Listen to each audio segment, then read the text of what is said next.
Perang antara buruh Cina dan pekerja Indonesia di pabrik peleburan nikel di Morowali Utara, Sulawesi Tenggara 14 Januari 2023 lalu terus menjadi perhatian masyarakat luas. Perang ini memakan 3 korban jiwa, 2 orang pekerja lokal dan 1 orang tenaga kerja asing tewas dalam keributan yang pecah di area tambang PT dan Buster Nickel Industri.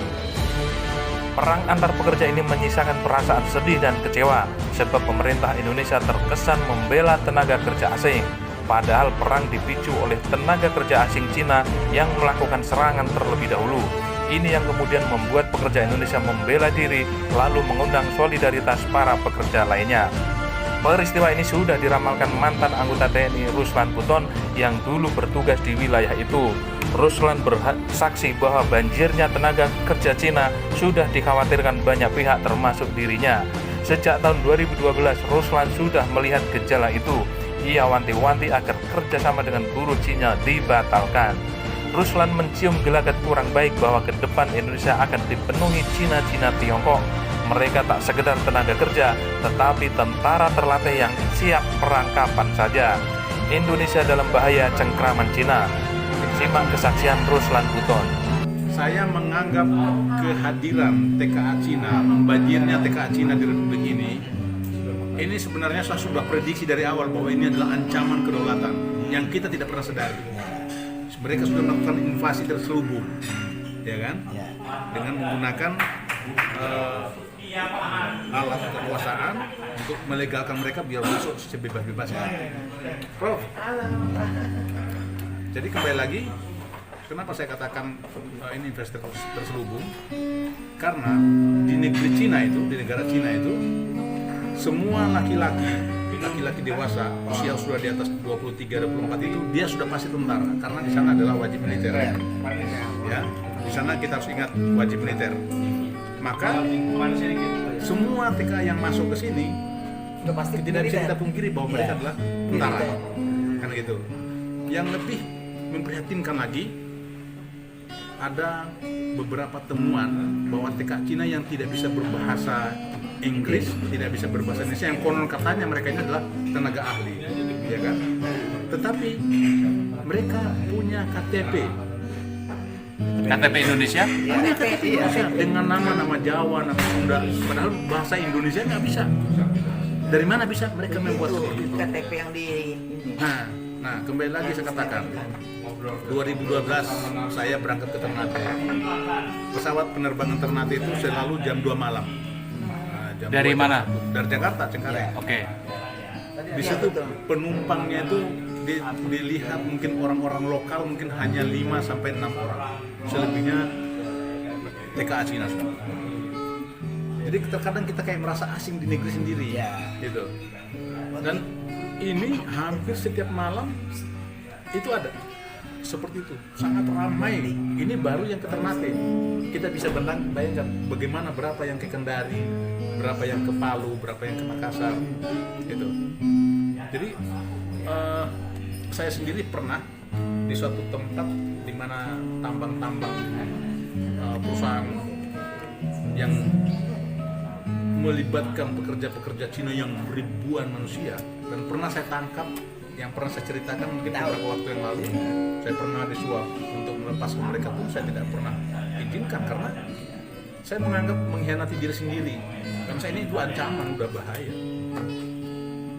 Nah, kembali ke dasar bahwa saat ini gejolak yang terjadi di Morowali, ya kan? Morowali itu adalah daerah perbatasan antara Sulawesi Tengah dengan Sulawesi Tenggara. Tetapi dia posisinya di Sulawesi Tengah. Nah, kejadian kemarin hari Sabtu itu adalah mungkin salah satu bentuk kemarahan yang tidak terbendung warga lokal. Kenapa saya bisa mengatakan begitu? Saya punya adik satu bekerja di Morowali dan sekarang mengundurkan diri. Di perusahaan itu, di GNI itu. Oke.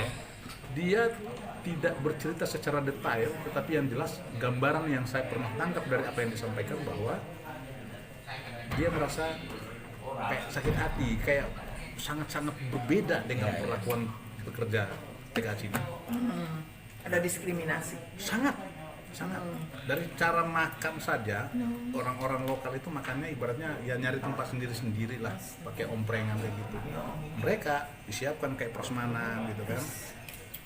Itu aja udah berbeda. Padahal kemampuan ataupun skill kerja mereka banyak yang di bawah rata-rata.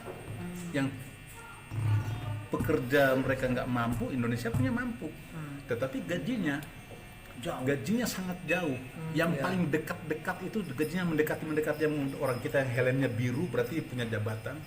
Ya mungkin sekitar 4 kali lipatan di atasnya. Itu terdekat ya? Itu terdekat. Yang terjauhnya seperti apa?